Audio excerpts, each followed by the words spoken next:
Et donc voilà, elle est là sur mon atelier. C'est une boîte de taille correcte, hein, elle n'est pas extrêmement grande, mais ça a l'air d'être bien emballé. Je propose qu'on l'ouvre et qu'on découvre tout de suite ensemble ce qu'il y a à l'intérieur. Donc voilà, c'est assez bien emballé. Alors au-dessus, qu'est-ce qu'on a? On a un manuel qui est dans un papier glacé, qui est assez qualitatif. Et si je l'ouvre, ça reprend un peu la charte graphique de la boîte. On a la liste de ce qu'on retrouvera dans l'emballage. Et le manuel, il y a quand même beaucoup de pages. C'est extrêmement bien détaillé, écran par écran.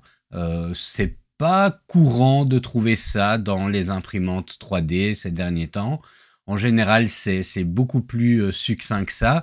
Alors si on reprend le packing list, voilà, on a un petit peu tout, hein, le plateau, les axes, des petits serre-câbles, de la visserie, des buses. Alors on a deux paires de buses, hein, une paire de buses pour les modules séparés et une paire de buses pour les modules fusionnés. Voilà, on a les extrudeurs, un petit peu de matériel, tout ce qui est outils, des attaches câbles, les deux modules d'impression, des vis, de quoi faire tenir les bobines. Donc voilà, tout ça est bien détaillé.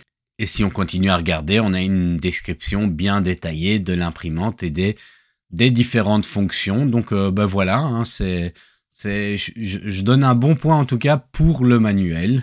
Alors ensuite, on a une petite feuille séparée avec quelques trucs et astuces, notamment pour bien régler les courroies ou bien faire passer dans l'extrudeur le filament. Voilà, je pense que si on a un peu d'expérience, ces astuces ne sont pas de la plus grande utilité pour nous, mais si vous êtes débutant, c'est pas mal. Alors ensuite, une petite carte de remerciement. Voilà, c'est l'intention qui compte, mais c'est amusant. On n'a encore pas souvent. On voit quand même qu'ils ont un petit peu le souci de leur relation client.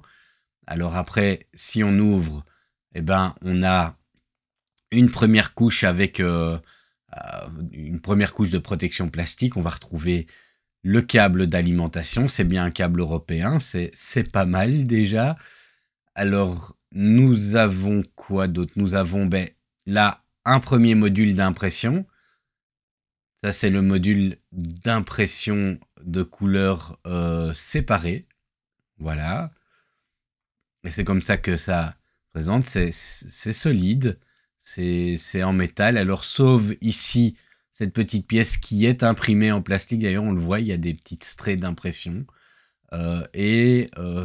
Sinon, pour le reste, ça m'a l'air d'être très correct. Alors, le deuxième module... Ah non, il est attaché à la surface du dessous. Donc ça ici, ce sont les deux extrudeurs. Donc une espèce de plaque en métal avec les deux extrudeurs qui sont déjà vissés dessus et les détecteurs de fin de filament. Voilà, donc comme je le disais, c'est des clones Bondtech. Voilà, ils ont l'air de bonne facture. C'est en fait les mêmes que ceux qui sont sur la Cobra Max de chez Anycubic. Comme ça, vous avez peut-être une référence. Alors, ouais, non, mais ça c'est bien attaché en dessous. Une petite boîte. Alors, on va retrouver quoi dans la petite boîte? On va retrouver un 3D Touch. Donc, le 3D Touch, manifestement, est séparé. Voilà, faudra l'attacher soi-même. Je verrai un petit peu dans le montage si c'est facile à faire ou si ça ne l'est pas. Alors qu'est-ce que nous avons d'autre? Nous avons des tubes Boden, enfin un sachet qui reprend toute une série de choses. Alors, oui, là d'abord, là ce sont les barres pour faire tenir les porte-bobines. Et donc nous avons quoi? Nous avons des échantillons de filaments, du noir. Voilà. Et nous avons... Bon, je range ça bien comme il faut. Alors, une petite carte SD avec un petit lecteur USB pour la carte SD. Alors des tubes Bowden de remplacement, enfin ceux d'installation d'abord, et il y en a suffisamment pour en remplacer. Encore du filament d'une couleur vert jaune, voilà, on aime ou on n'aime pas. Alors on a un petit sachet avec différentes pièces. Alors une spatule que je n'utiliserai probablement jamais, comme les 253 spatules que j'ai dans mon atelier. Un câble de connexion à l'imprimante en USB. Alors nous avons un petit peu de des clés Allen, un nettoyeur de buse, les porte-bobines. Et alors, nous avons, gros retour dans les années 90, hein, nous avons un tapis de souris magnifiquement moche qui ne nous servira probablement pas, mais voilà, hein, c'est merci quand même à Guitech pour la petite attention. Je pense que c'est la pièce maîtresse de cet unboxing, hein, un magnifique tapis de souris. Voilà. Donc ça, c'est pour la petite boîte des accessoires. Alors si je continue le déballage, nous avons la potence avec les axes, qui est bien fixée également, qui paraît bien solide, en tout cas d'un aspect extérieur. Alors voilà, là il y a le module pour les couleurs fusionnées qui est intégré, et voilà l'autre module. Donc l'un à côté de l'autre, il suffit de dévisser le module sur le support à roue et de fixer l'autre à la place. Et alors les deux buses. Donc voilà pour la potence. Alors si on regarde à l'arrière, qu'est-ce qu'on a?